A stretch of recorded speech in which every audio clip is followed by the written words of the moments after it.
So welcome back. We are now down with our last discussion under interpreting and evaluating fiction.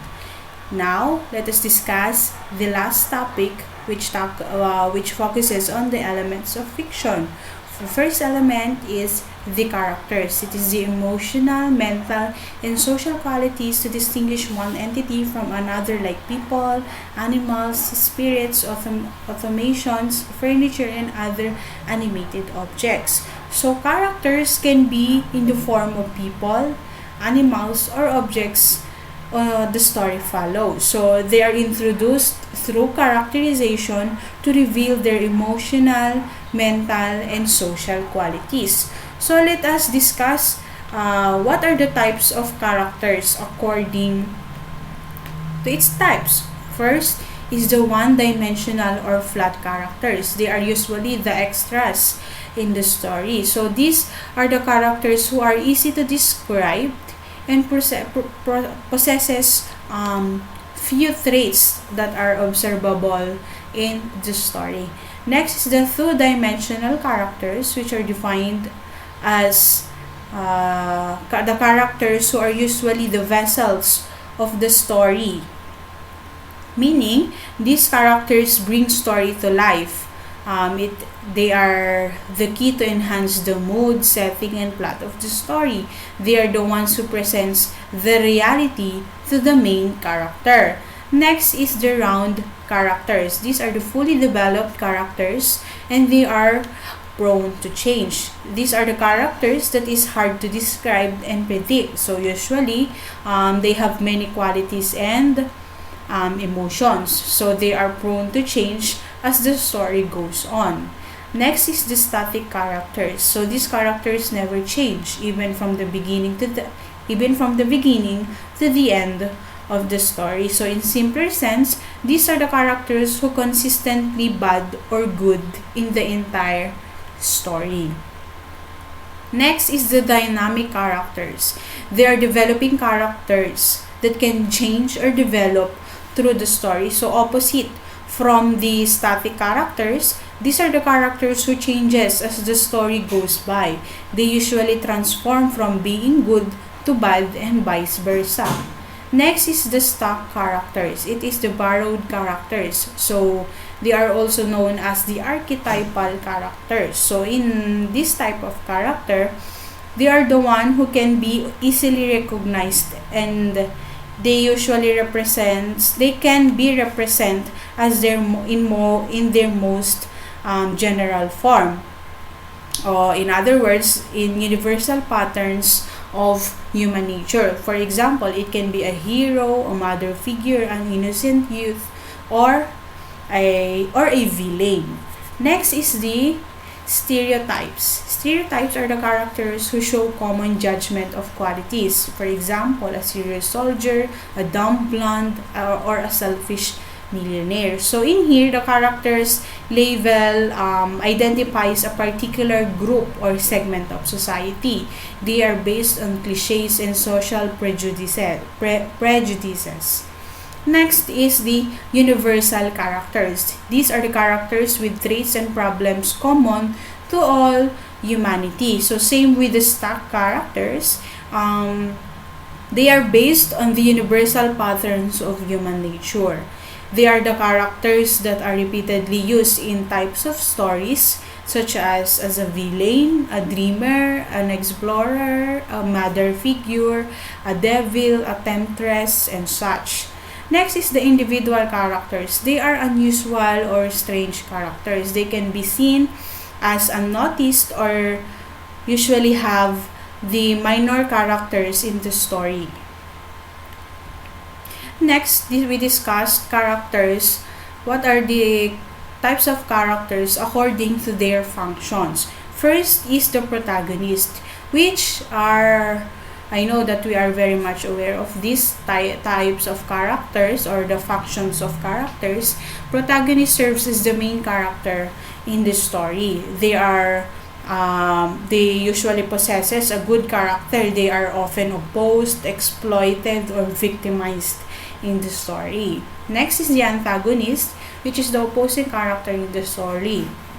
They usually cause struggles or conflicts in the story. So they are the opposing character of the story who possesses a bad character. They causes problems and sufferings to other characters, especially to the main character. Next is the foils. So it is the mirror or backdrop of the main character in the story, in which they both have the same struggles but different results. So the function of this character is to contrast another character, so they will be able to help to highlight the qualities of the protagonist. So the foil characters reflect other personality similarities while contrasting their differences in supporting those similarities. Next is the confidence.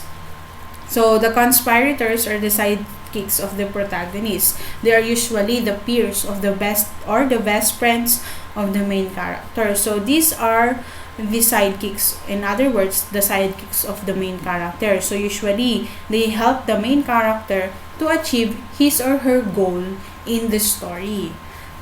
So questions about characters. What is revealed by the characters and how they are portrayed? So these are the common questions.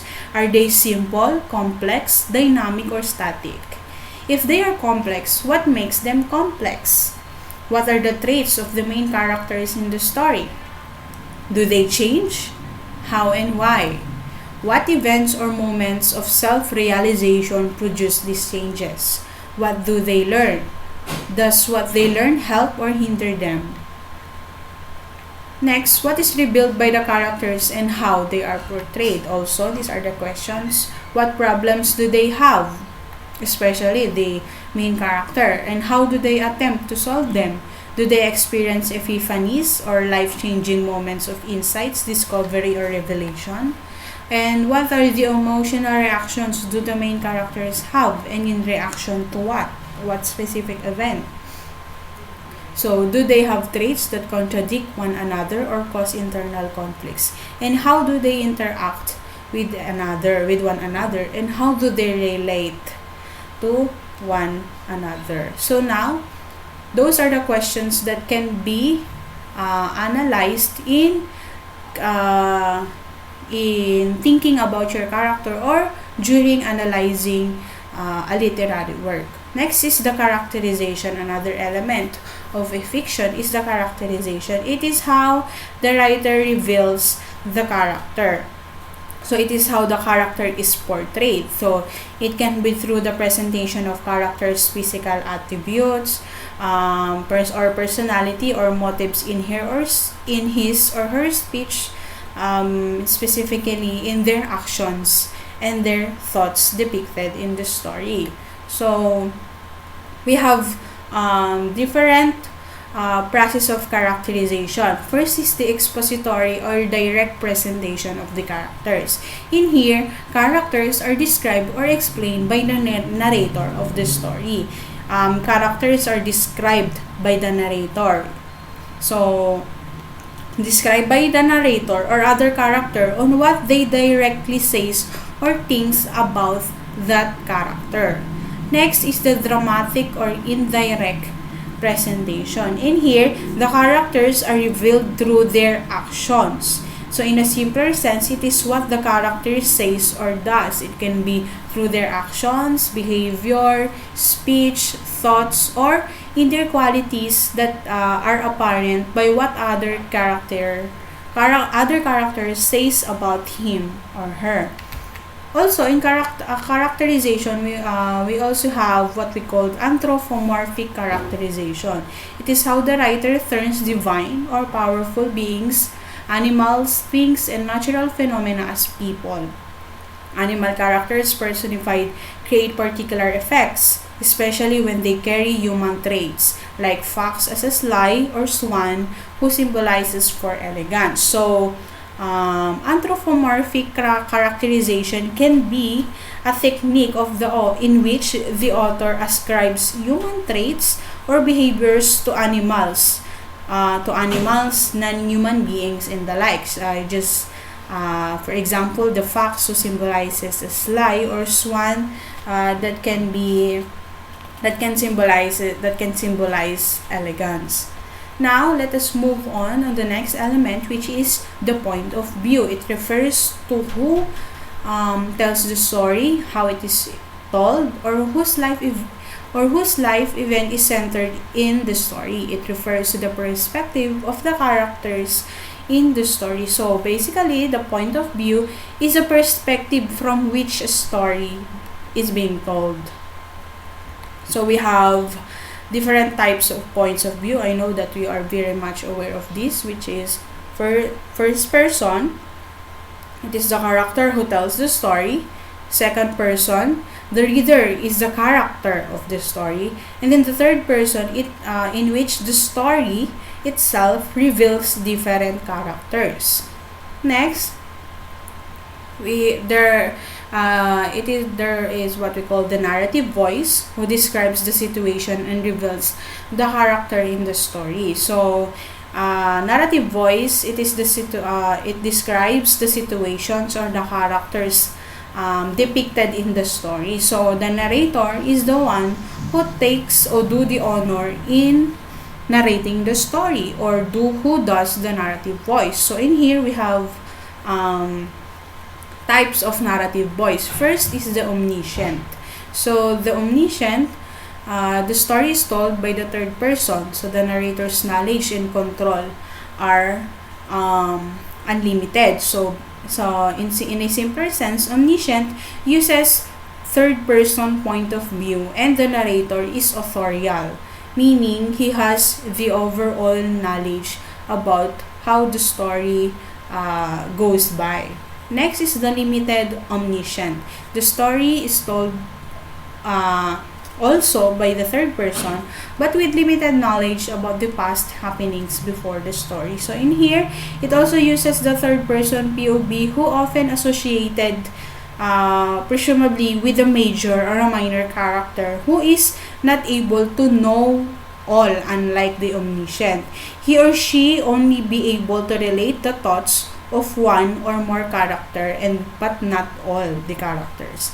Next, the objective or the dramatic type of narrative voice. In here, it is the opposite of omniscient. It relies on the external action and dialogues and does not give opportunity to interpretations of the story. So, as what have been stated here, it is the opposite of omniscient, and it describes very little of the past events or in the future. So, it is like a roving movie camera, and it only reports what can be seen or heard in the story.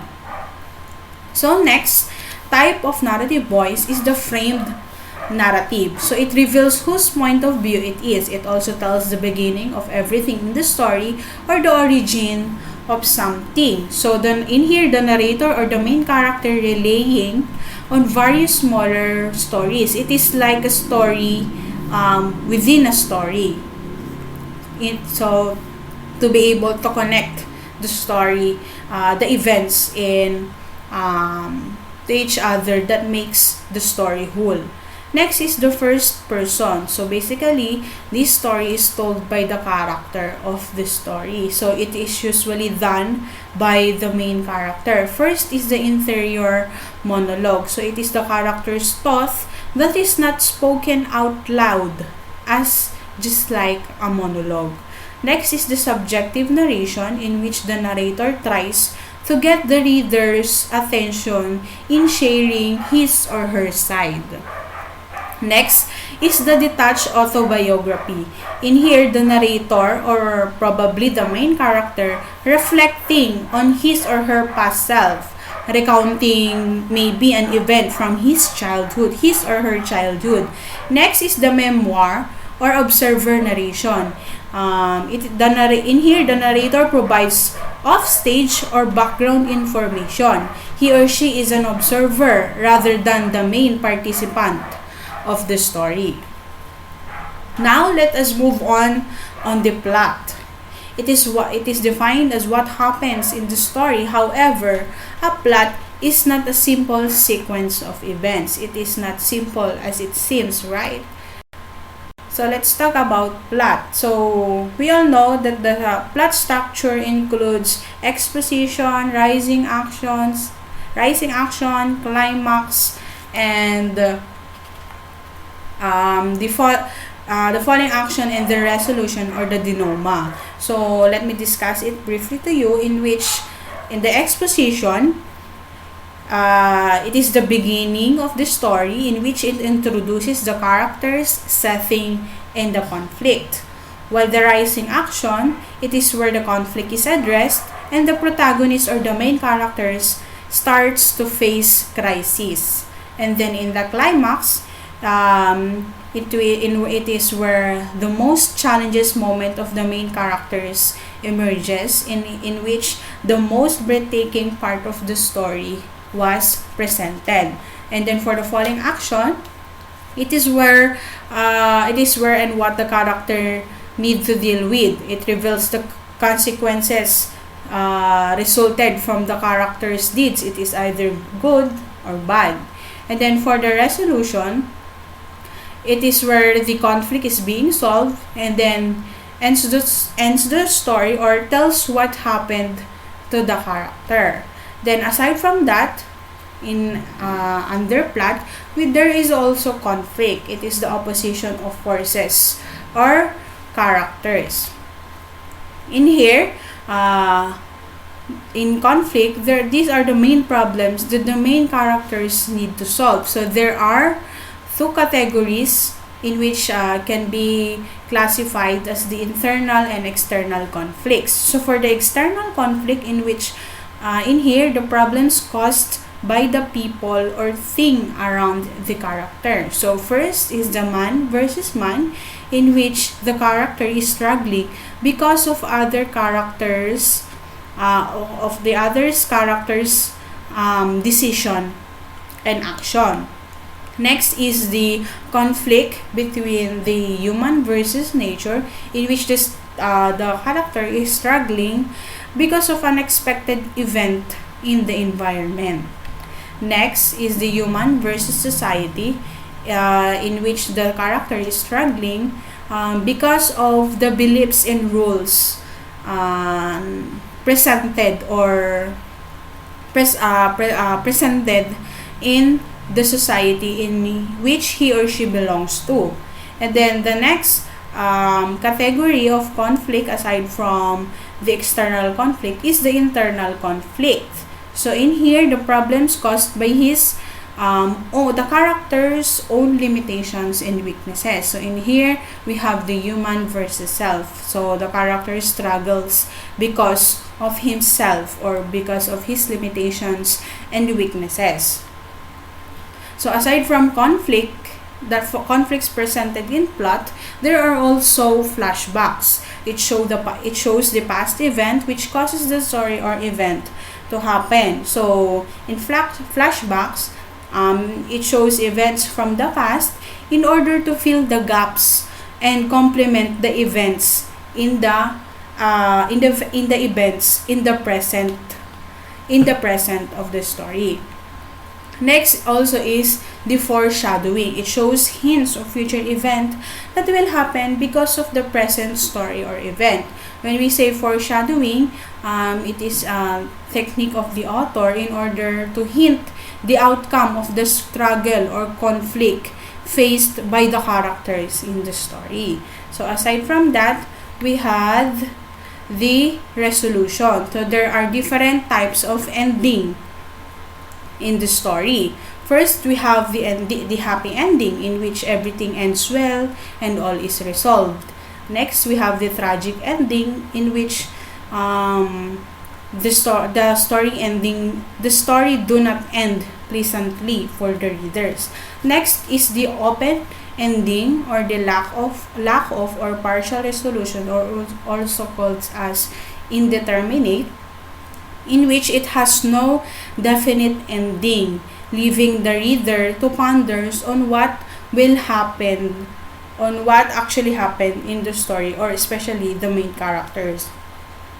So aside from that, we have the Deus Ex Machina, that means God from the machine. It is when someone or something appears out of the blue to help the character to overcome a seemingly insoluble difficulty. So meaning, in a simpler sense, it is something unexpected happened in the storyline to resolve situations that results through the emergence of new events and new characters in the story. So what are the common questions about plot? So basically it asks what happens in the story and what is the design or structure or the timeline of the narrative.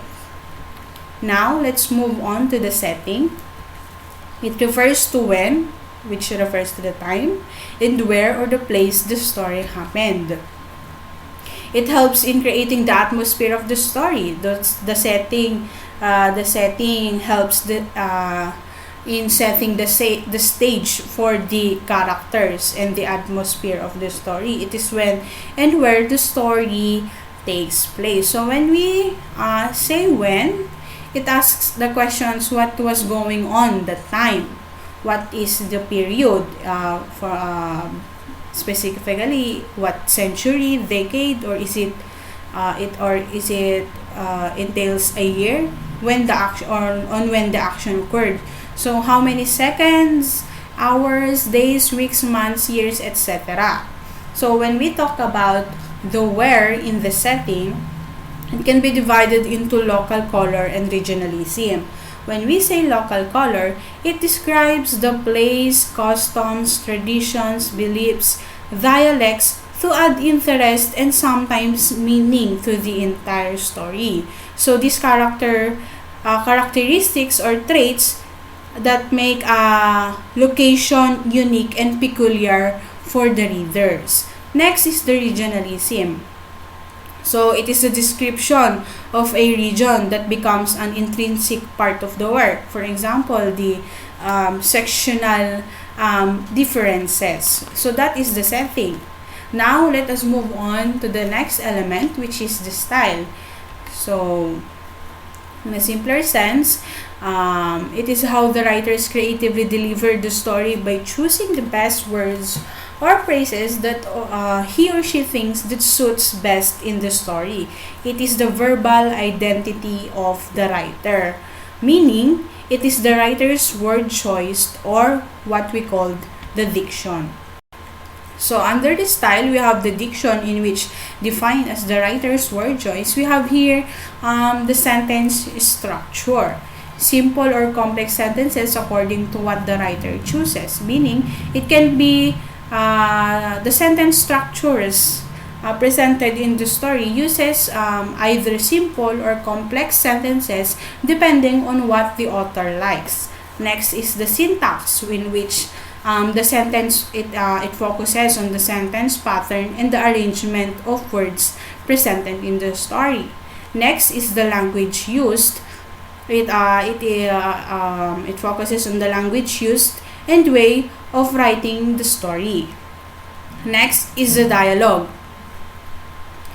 In the dialogue, either it has more dialogues between the characters, or maybe the author can give limited dialogues. It largely depends on what the authors like. If he or she can give a lot of dialogues or limited dialogues. Next is the imagery. So the imagery is the sensory details provided by the author that can be described through the use of similes, metaphors, and onomatopoeias. It can be through visual, which depicts the scene and time, the oral, that can give us the sense of the notion of sounds, for example, the sounds of the waves. Next is the olfactory, that gives us the sense of smell, the fragrance of something, maybe a flower or such. Next is the tactile, which is give us the sense of touch and feel. And then next is the gustatory, that which gives us the sense of taste upon reading the story. Those are some of the imagery that gives us the sensory details that adds creativity to the entire story and makes it more lively for the reader, that gives it all that in which it gives a vivid description of what happened or what the story is all about. Next is the allegory. So in allegory, it entails the symbols, characters, and events in the story that represents metaphysical, political, or social situations.